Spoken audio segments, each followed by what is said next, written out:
All right, everyone. I think we're going to get started. Welcome to this webinar where we're going to introduce Allied Credits to those of you that don't already know it. My name is Lars Croy. I'm here with Daniel Bloom. We're part of the Allied Credits, Allied Offsets team. Yeah, we're going to actually go to the next slide. Um, just start a little bit about what Allied Offsets is for those of you guys that don't know it or are new to the space. Basically, we're the biggest database and intelligence provider in the carbon markets. I think we probably shouldn't even say voluntary carbon markets. So one of the points of this webinar is that we're a huge believer that the market is moving away from the term voluntary, and that compliance eligible credit demand is going to be a huge driver of where things are going to be heading in the future. This is not really about Allied Offsets, but we're going to talk a little bit also about market trends and our forecasting and some of the things we're seeing, generally speaking, also because it's very, very relevant to why we think Allied Credits is a good idea at this point.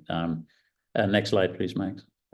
Yeah, so just today, what we're going to cover, you can see it here, but we're going to talk about prices. The reason I'm excited to talk about prices because Allied Offsets, we've been doing this for a little while, and seems so far that every year was a little bit worse than the last year, and that's finally changing. So we're hoping that's the beginning of good news.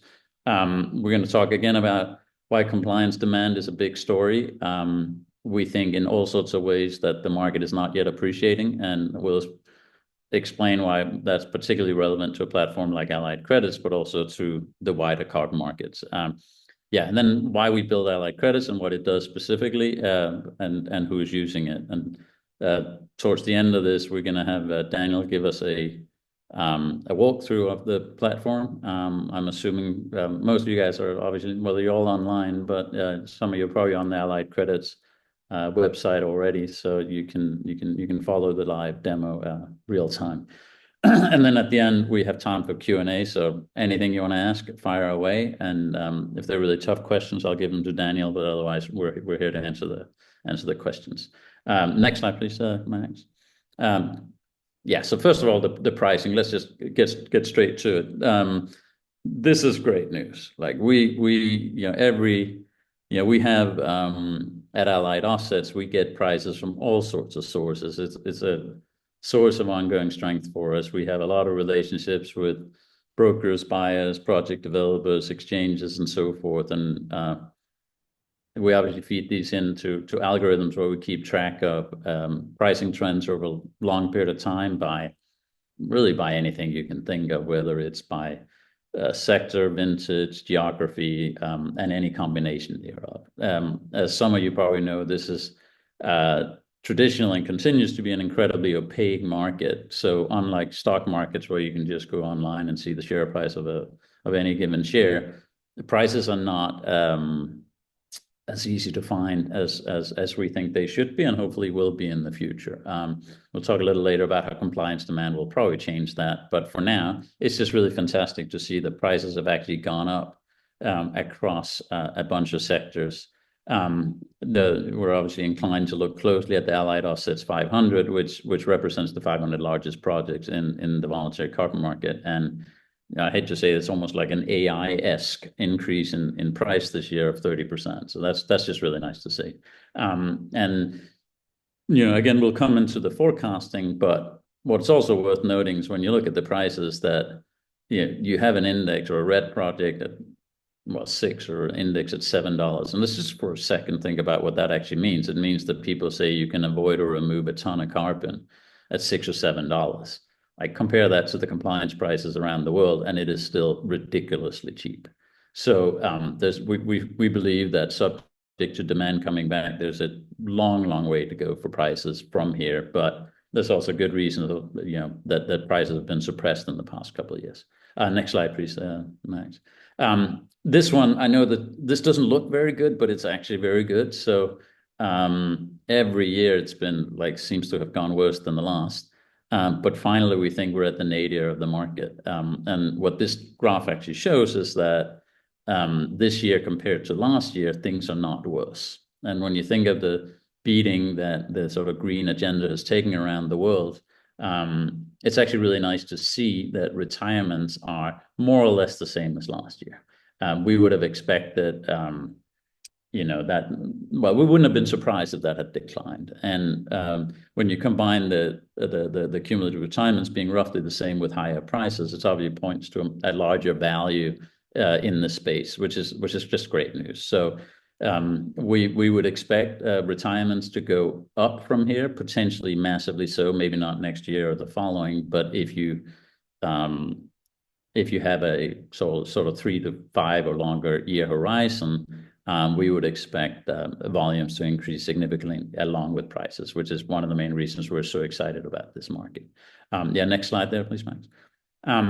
Now, so what we built, and again, this is, we're happy to talk about this in detail in a different setting, but it's basically our view that the prices in the carbon markets have a long way to run.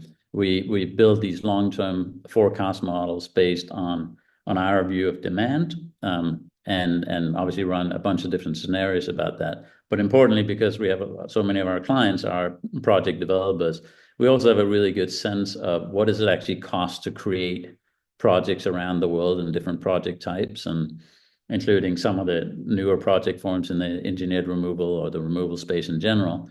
And what we find so interesting is that to meet this demand, there's almost no way for demand to go up, and or even not as aggressively as we were expecting, but for prices to not go up a lot. And we're always joking, like, where are all the Ferraris? Like, why is no one getting rich in this space? And we know Ferrari is a bad analogy in the climate space, but we actually think there's a very good chance that this is a tremendously exciting investment opportunity for some people in the next in the coming decades, and that process of some people making money because of a combination of more liquidity, larger volume, and higher prices will attract just a ton of capital to the space, and that we're very, very excited about. If you're interested in this, talk to us.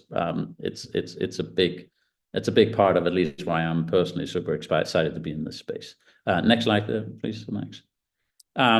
So yeah, just talking about the compliance demand, I wanted to have that in there because we think it could be a huge game changer. And perhaps everyone talks about Article 6 or CORSIA and things like that. But I sometimes, when I explain about this market, I think about the shipping sector, which some of you may know, there was some discussion earlier this year about whether that was going to have its own CORSIA style thing, and it got shut down by the US government. And I sometimes think, well, how do you project out whether there will be a demand for credits from the shipping sector? And if you were working in an investment bank or an investment company, the answer isn't to say, well, there isn't any demand currently because there is no scheme, so let's just ignore it. The answer is to say, well, there's some probabilistic view that you have to take of when would a scheme like that happen, with which likelihood, and if it does, what will the demand be? And then you can build a couple of scenarios around that, and then you can have some pretty reasonable estimates of what kind of what kind of volume you'd be looking at for demand. Now, let's say, so I say shipping, but it really, you could argue that this will be the case for all sorts of compliance schemes around the world, where they will allow what used to be called voluntary carbon credits into those schemes. The reason that's so important is because currently the carbon markets global annual retirements represent, depending on how you view credibility, but represents perhaps 0.3% of global emissions. And so that suggests that if we're going to address climate change, this number just needs to grow massively. Now, how exactly that happens, we think that demand into compliance schemes is a very good way for that to happen. So that we're very, very exciting. I use shipping as an example, but there will be all sorts of potentially amendments to the CBAM rules or other places. We have in the Allied Offsets database exactly which compliance schemes accept credits around the world. If you're interested in that, again, get in touch. But this is why we think demand can simply just explode in the next 4 or 5 years, or as whenever those rules come online, or there's an expectation that they come online. Next slide, please. So basically, we've created AlliedCredits. Just it's basically it's a site we came up with because, for lack of a better term, because we could, because we're in a good position. If you think of what our data is, we're used a lot by project developers. A lot of our clients are brokers, buyers, consultants, banks. It's really a broad mix. And what they all have in common is they need data for interacting with the market or intelligence around the market. But they're also very often asking us, like, well, we need more stuff on where do we actually get this stuff? And while we can introduce them to brokers, it's not really what we do, but a lot of the, particularly brokers, were interested in this kind of a platform where you could put up offers and interact with potential sellers of credits. So next slide there, please. So what we found is, as you probably know, well, actually, I think great news. I just want to mention that yesterday CIX and Carbon Pool merged. We're friendly with both those guys. That's great news to see consolidation in the market, and also two big players joining forces to become an even bigger player. I want to explain a little bit why this is different from the exchanges, and there are a number of exchanges out there. A lot of them doing a very admirable job in a tough market. But the reality is of this space is that the vast majority of credits are traded OTC, over the counter. What that means in reality is, let's say Daniel is a project developer and I'm a buyer. I call up Daniel and we negotiate a price, and I transfer some money, and Daniel transfers the credits in our registry account. So instead of, us going to an exchange where all of that happens without us even knowing each other. This is the vast majority of transactions happen that way, and it's not something that the exchanges can easily cater to. So what we call AlliedCredits, it's not an exchange. We can actually call it a price distribution service. It's like an introduction service. Think of this as an eBay instead of a stock exchange. And that's a very, very important thing, because it means that when you see the prices on the platform, you can't just, if someone says, I'll sell 1,000 credits at $10, it's not like you can say, oh, I'll buy that and you're done. You actually have to negotiate with that person, interact with that person, or you can make a counter offer, a different number of credits, different price if you want. But that mirrors a lot more what actually happens in the market. What AlliedCredits can help you with is to find exactly that seller of credits in a way that you could navigate to that you couldn't easily do previously. Now, we're not naive enough to think that people are going to put in their diary in the calendar rather, to go in on a website every morning after their coffee. But what we expect, the greatest use case will be alerts, email alerts. So the way that works is, let's say you're interested, and Daniel will walk through this, but let's say you're interested in CROSIA eligible credits after 2020 with a price of no more than $15. And that's all you care about.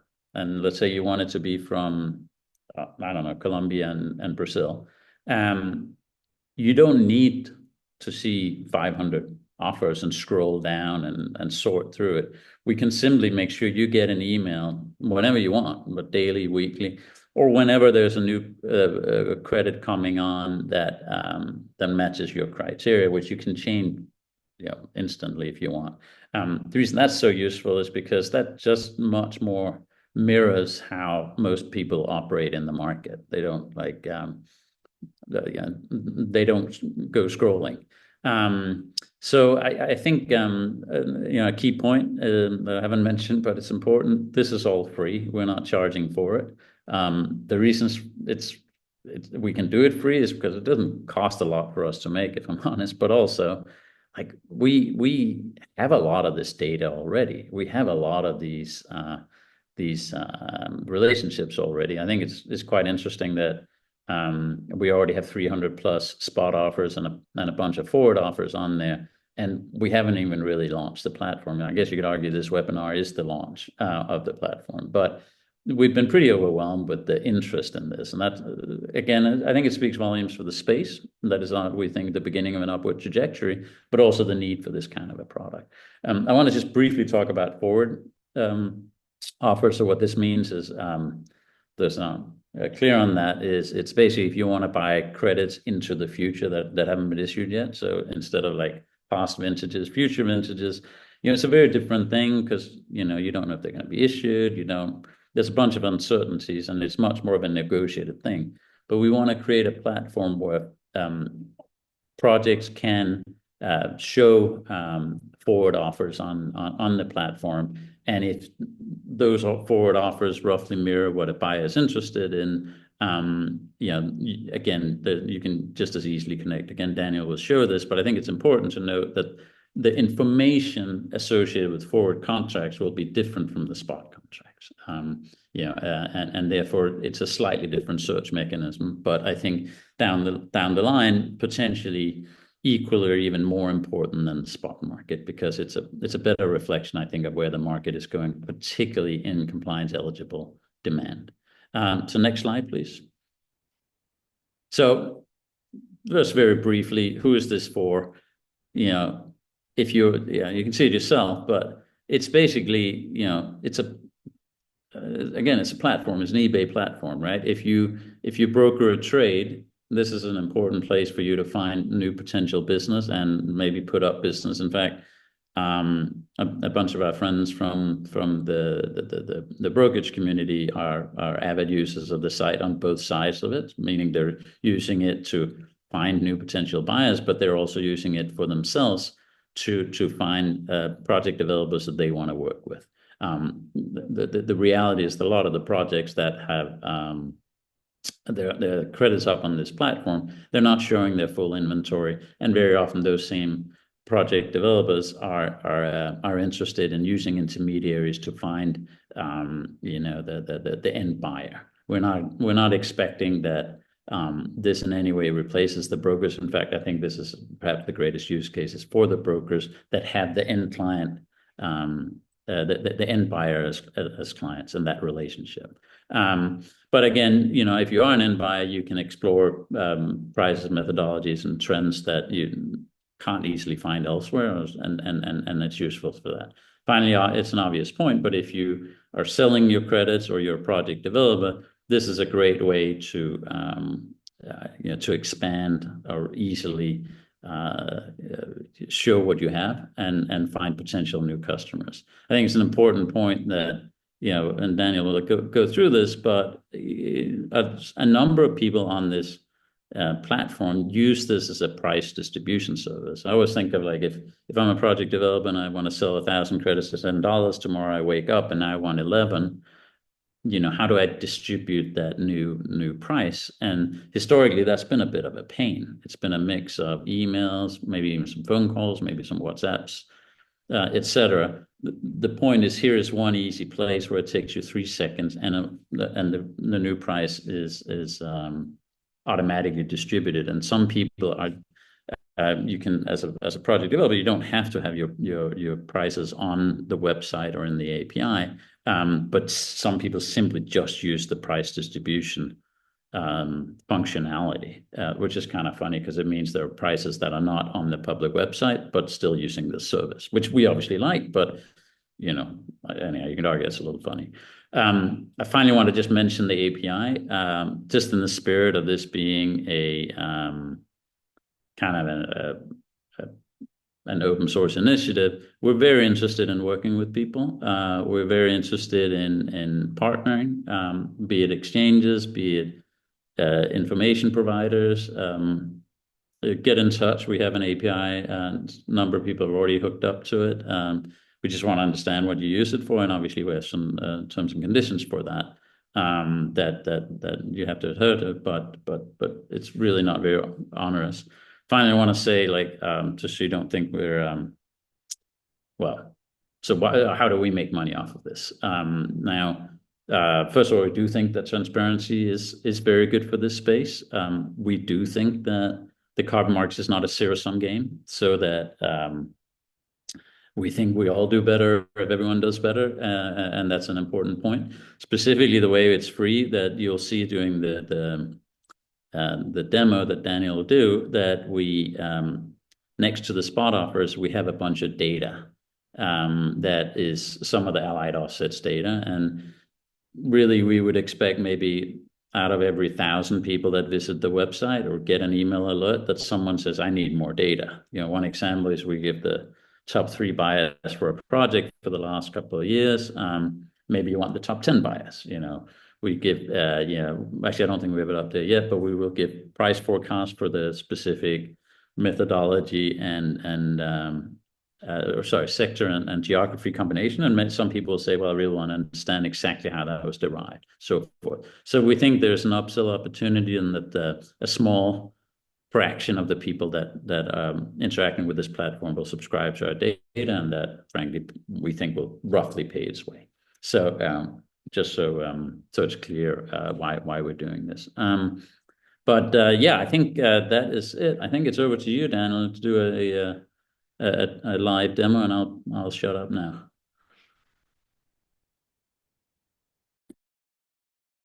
Great. Thank you, Lars. Let me share my screen. So can you see it right? Thumbs up. Great. So thank you very much, Lars, for your introduction. Thank you as well to our marketing team, Max and Josephine, for setting up this webinar, and also to Julia for all the hard work on Allied Credits. Okay, so hello everyone, and welcome to this short demo on Allied Credits. So the first thing that you will see when you visit AlliedCredits.com is this homepage with first a quick snapshot of all the number of projects that we are listing and the total value and average prices for all the credits we are showing. And if you scroll down, you will find all the offers, both from spot credits and also forward credits. And in the columns here, you will find more information about the projects we're listing, like the project name and UID, the vintage, the offer price, number of credits, country methodology, and some information that comes from Allied Offset's extensive database, like if it has a rating from a rating agency, if it has some labels like CCP, or it's aligned with Corsia, or it's compliant with a certain carbon scheme, and also the top 3 buyers.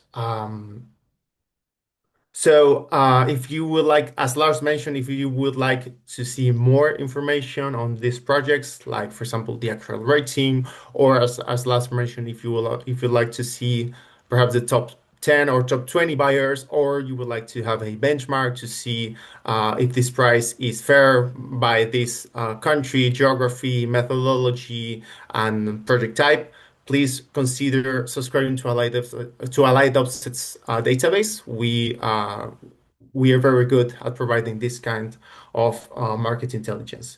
Similarly, and just I don't want to be repetitive, but please consider integrating Allied Credits data through our API into your platform, whether you are a broker or another market intelligence firm. Please contact us, and we would be happy to discuss the integration of AlliedCredits data through our API. So if we see here the buy button, the important thing if I hit buy is that I can make an offer for this specific project and vintage.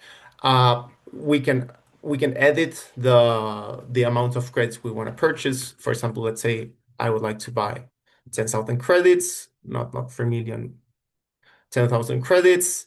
And let's say I wanna offer not 29, but $27. And when I complete this with my contact information and I hit confirm, then automatically the owner of this project will receive an email with my contact details and with the offer. I won't do it right now because this is actually happening, and the owner of this project will receive an email alert, and we don't want that to happen right now. After that, after you hit buy and the email is sent, Allied Offsets no longer intervenes or charges any fee if the transaction occurs. The negotiation happen directly between the potential buyer and the project owner or the broker. And as I said, Allied Offsets no longer intervenes, doesn't charge any fee. We just wish you all the best in your negotiation, hoping that this is good for everyone on the markets, and wish you all the success and hoping that all the market benefits. Please note that below the buy button it says indicative, which means that at this moment all offers are indicative, are not that Allied Credits is not yet a trading platform. Um, if in the future we change into a trading platform, then it would say firm offer, but for the moment it's indicative as the price, the quantity will be negotiated between buyers and sellers. A very cool feature of Allied Credits is the filtering options. Let's say, for example, you would like to customize your search.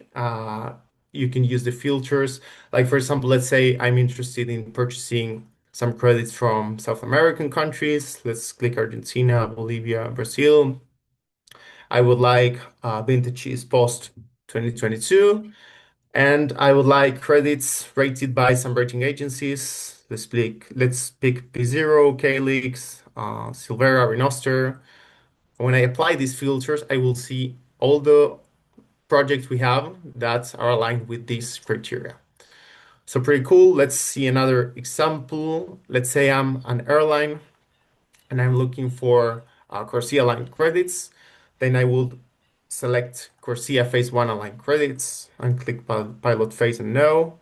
And let's say I want to buy credits only below $25. So I write $25 in the offer price range and hit apply.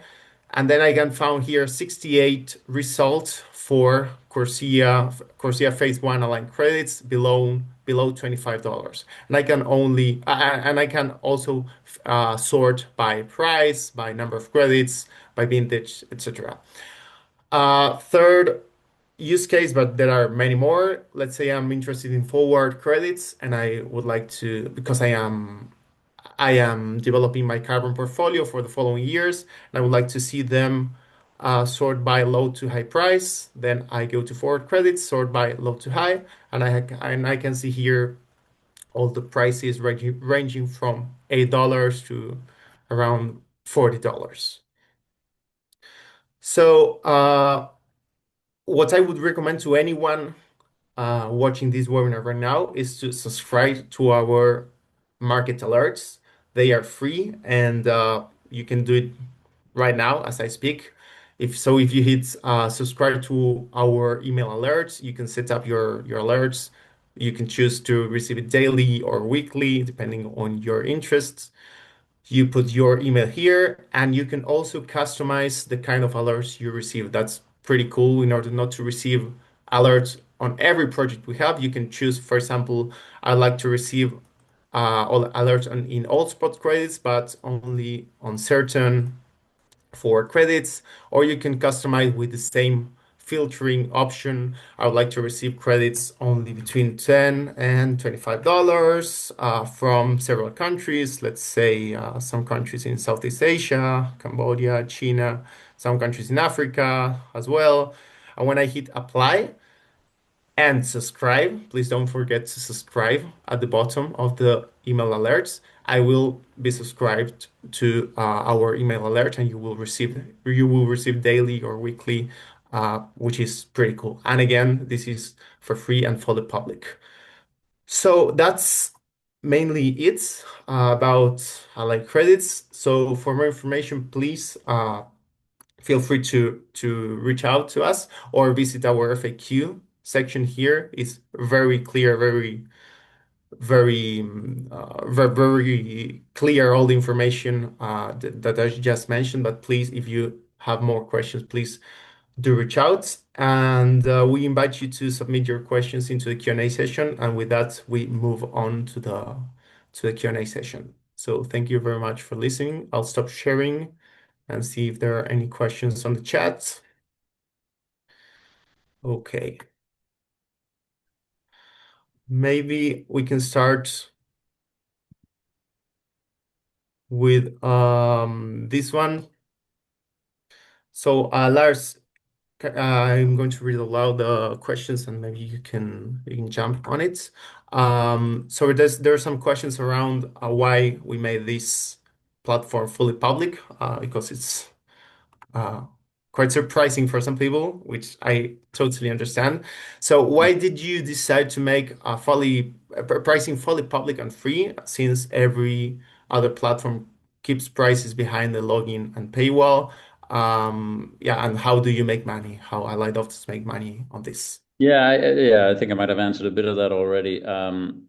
I'll say one thing, like keep in mind, we're an analytics and data firm. We're also an agnostic firm. We don't take views ourselves. We partner with the ratings agencies and a lot of the brokers and consultants for all of that information. But because we're agnostic, we won't be in a situation where we say this credit is good or this credit is bad, and that's not how we make money. Whereas a lot of the folks in the space, they make money on the spread between, what they buy credits for and they sell the credits for to other counterparties.